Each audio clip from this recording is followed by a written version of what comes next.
2026년 2월 21일 토요일입니다. 오늘 날씨는 꽤 좋고요.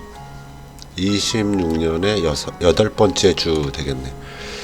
자, 이번 주는 어제 나온 뉴스죠. 미국 대법원이 관세 무효를 위법이다, 무효다라고 선언을 했어요. 그래서 트럼프가 즉각 무역법 122조를 발동해서 10% 보편 관세를 먹였죠. 이게 이렇게 되면 한 1,700억 달러의 환급이 돼서 경제 부양 효과가 기대가 된다, 이러한 취지로 금요일장의 미국 증시가 조금 좋았다, 이렇게 볼 수 있겠군요. 알파벳만 올랐죠. 그런데 알파벳의 어떤 재미난 3.1 공개로 인해서, 그리고 이제 버블 경고가 좀 있었던 게 블루아울 펀드라는 게 환매 중단 사태가 좀 있습니다. 아침에 유튜브 보신 분들은 알지만 대부분 이제 예전 서브프라임 모기지 같은 그런 게 아닌가 걱정을 좀 하시는 분들이 있습니다.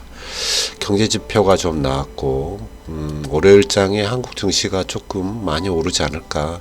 MSCI 우리가 EWY라고 하죠. 이게 한 4.99% 정도 폭등을 하면서 월요일장에 우리 장도 꽤 좋겠다, 이렇게 보시는 시각이 좀 많은 것 같아요. 그걸 좀 볼까요? EWY라는 ETF죠. MSCI 코리아 사우스 코리아 ETF EWY인데 한 4.93% 정도 상승을 했네요. 그래서 월요일장이 좋을 거다. 지금 가장 큰 리스크라고 하면 지정학적인 리스크가 가장 큰데, 그게 이제 이란과 미국 간의 어떤 지정학적 리스크죠. 트럼프가 10일 이내에 10일 줬죠. 10일 이내에 결정해서 알려주라, 이렇게 됐기 때문에 어떻게 될지, 이걸로 인해서 이제 유가라든지 이런 것들이 조금 움직이긴 했어요. 살펴보죠. 코스피를 좀 보면 코스피는 계속해서 상승하고 있는 모습이 좀 보입니다. 끊임없이 상승하는 모습이고, 금요일장에도 멈추지 않고 끝까지 상승하는 그런 모습을 보여줬습니다. 개인 외국인이 좀 팔았고요, 기관이 좀 많이 샀죠. 일주일 동안을 보면 개인은 굉장히 많이 팔았어요. 7조 3천억을 팔았으니까. 다만 이제 금융투자가 조금 많이 샀죠. 금융투자가 많이 산다는 건 거의 끝물일 수도 있다라고 몇 번 말씀드렸죠. 이 친구들은 거의 단기적인 매매 차익을 노리러 들어오는 거기 때문에 조금 위험하다, 저는 그렇게 봅니다. 다른 분들은 달리 보겠지만. 코스닥을 좀 보면 코스닥은 좋지 않았습니다. 금요일장에 계속해서 좀 빠져서 마이너스 0.58% 하락했습니다. 역시 개인이 팔았고 금융투자가 좀 샀어요.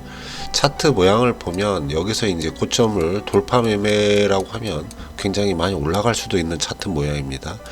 1년 동안에 코스닥을 한 50%, 이번 주에 한 4.3%, 방금 전 봤던 코스피는 1주는 비슷하지만 1년이 어마어마한 차이가 있죠.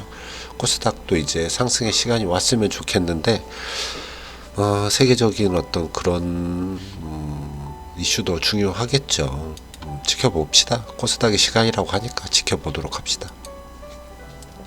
캔들 차트를 달리 좀 보면 코스피 역시 계속해서 볼벤 상단 위에 있기 때문에 아직도 추세가 깨지지 않았다, 이렇게 보는 게 맞겠습니다. 코스닥도 마찬가지죠.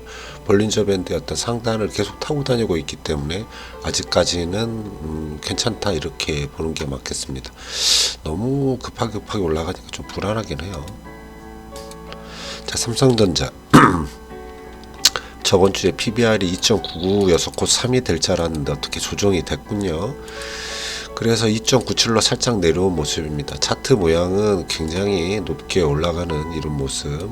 삼성전자를 뭐라고 불러야 될지 잘 모르겠는데, 외국인들은 조금은 빼고 있죠. 지분을 보유율을 좀 빼고 있어요. 51.12%까지 하락을 했습니다.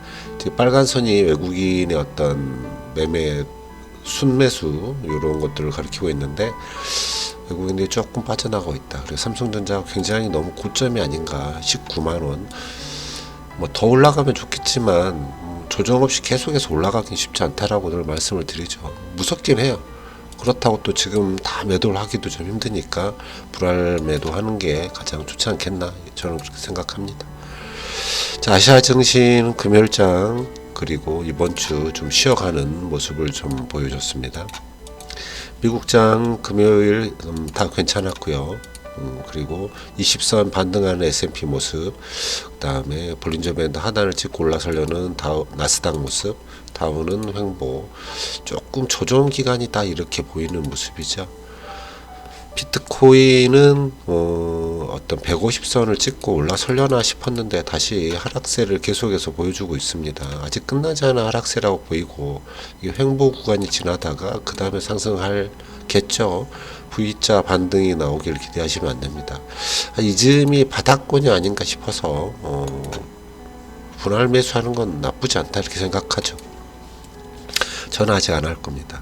저는 요거 보고 있어요. Z스코어가 안에 들어오면 그때 좀 시작을 해볼까 합니다. 너무 무섭고 잘 모르니까 비트코인을 저는 저기 오면 하겠습니다.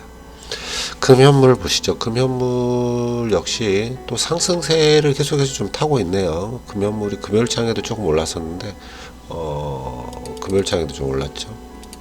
계속해서 좀 올라갈 듯한 모습.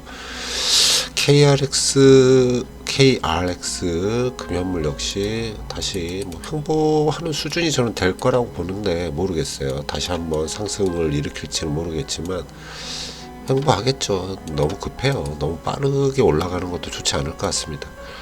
환율은 떨어지지가 않아요. 이 정도 큰 음봉을 한번 맞으면 다시 한번 음봉으로 좀 밑으로 향했으면 좋겠는데 계속 지지를 한다는 건 좋은 모습은 아닙니다. 환율 입장에서는. 달러 인덱스도 역시 97.73으로 제가 기대하는 96보다는 올라가 있는 상태. 하지만 좀 괜찮다. WTI가 앞서 봤던 지정학적 리스크 이란과의 어떤 그런 것 때문에 조금은 상승을 한 주였다. 국채금리 소폭 상승을 했습니다. 10년물, 2년물도 약간 상승을 한 그런 모습을 보여줍니다. 공탐지수는 뭐 지금은 눈치보기죠. 눈치보기 형태를 띠고 있습니다. 공포 쪽에 있긴 하지만 아직은 사람들이 조금 조심하고 있다. 빅스지수 역시 뭐 한 19 정도로 일단 좀 눈치 보고 있다 이렇게 보입니다. V코스피 43 굉장히 높습니다. 우리 증시는 산이 높으면 골이 깊기 때문에 언젠가 하락기 왔을 때 굉장히 크게 하락할 수 있는 조건을 갖추어가는 게 아닌가. 그래서 좀 더 불안하기도 하고요. 조심하십시다. 자, 구리 광산 선물 ETF랑 선물을 좀 보면 뭐 횡보하는 모습 보여주고 있습니다. 고배당 30종목을 좀 살펴보면 눈에 띄는 종목이 없죠. 지금은 고배당주도 역시 다 올라가가지고 DD가 뭐 고점 대비 뭐 많이 빠진 게 세아베스틸인데 세아베스틸도 굉장히 높이 올라간 다음에 빠진 거기 때문에 뭐 이 정도면 아직 매수를 해볼 수 있는 구간 아닌 것 같아요. 지금 고배당주는 잡을 수 있는 구간이 아닌 것 같습니다. 자, 투자 성과를 보시죠. 투자 성과 오늘은 2월 21일이고요. 토요일입니다. 저번 주 2월 14일 14.70에서 16.98%로 자산이 증식을 한 게 보이고 뭐 해외 계좌도 늘었고요. 국내 계좌도 늘었고 기타 계좌도 늘었습니다. 빠진 게 뭐가 있죠? 좀 살펴볼까요? 여긴 괜찮고요. 16, 19, 57 여기도 괜찮고 금연물 뭐 다들 조금씩 이거 뭐죠? IRP가 소폭 하락한 모습. 그리고 뭐 젠포트 소형주가 좀 안 좋네요. 조금 다 보겠지만 소형주가 좀 안 좋았다. 비트코인도 좀 안 좋았다. 이런 정도 보겠습니다. 스파이는 YTD로 1%, QQQ만 지금 YTD로 마이너스인 상태. 그 다음에 국내는 지금 5종목이죠. ETF죠. ETF 5종목 보면 41%, 31% 어마어마한 상승세죠. 미국은 대형주가 좀 좋지 않고 비트코인이 좋지 않습니다. 이 정도 보고요. 이 월배당을 받는 어떤 계좌가 좀 많이 올라가고 있고 ISA는 정리를 좀 했죠. 뒤에 나오나? ISA는 정리를 좀 했습니다. 비트코인 안 좋고요. 그 다음 빅포도 역시 아직도 마이너스권. 계좌 상황은 뭐 이런 정도 된다. 금요일장의 종목 수익과 52주 DD를 좀 살펴보면 좀 볼까요? 뭐 영상을 보시는 분들이 꽤 있나요? 저는 제가 투자하는 걸 정리하는 입장에서 하는 거지만, 보시는 분들은 뭐 이해를 못 하실 텐데, 제 마음대로 하고 있어서 누구한테 보여주려고 하는 게 아니다 보니까 그런 거죠. 자, DD가 굉장히 높아져서 뭐 분할 매수 해볼 수 있는 구간에 있다. 테슬라는 하도 변동성이 심하니까 15%를 넘어섰다고 해서 바로 시작하기보다는 25%까지 봐야 될 수도 있습니다. 뭐 분할 매수 시작하겠다 그러면 할 수 있을 수도 있겠죠. 콘트 전략에는 이제 비트코인이, 제가 이제 여기 금과 은을 가지고 있다가 은 대신 비트코인을 잡았는데 수익률이 너무 엉망이죠. 지금 마이너스 22% 나 있는 상태. 심플 전략은 배당주와 그 다음에 성장주인데, SGOV가 조만간에 뭐 스파이 G로 바뀌지 않을까 그런 생각을 합니다. 아직 기회를 못 보고 있습니다. 그리고 아까 봤던 배당주, 월 배당을 받는 종목으로만 구성된 요런 게 올해 지금 2월이 다 끝나기도 전에 33.9%, 34% 가까이 올라갔다. K8리 처음에 심플 8리로 시작했었죠. 배당주, 성장주.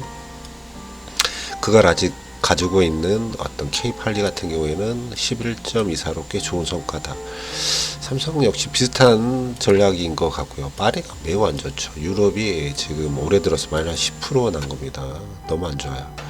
기아과거는 넘어가고요. 기아과거는 영상을 최근에 올린 게 있으니까 한번 보시면 좋겠고, 포트폴리오는 뒤에 나오는지 모르겠지만 아직도 현금이 한 50% 정도 들고 있는데, 현금을 너무 일찍 우리가 전량 매도를 하는 통에 작년 8월 말에 아주 그냥 힘들고 있죠. 22.13% 올해를 먹었는데, 이걸 그대로 쭉 이어왔더라면, 현금을 150%까지 들고 있지 않았었더라면 거의 한 40% 되지 않았을까 그런 생각을 합니다. 허정무위는 지수를 따라가는 거죠. 뭐 아까 봤던 좀 전에 봤던 어떤 5개 지수 ETF를 우리가 투자를 하는 거기 때문에 지수 정도의 수준의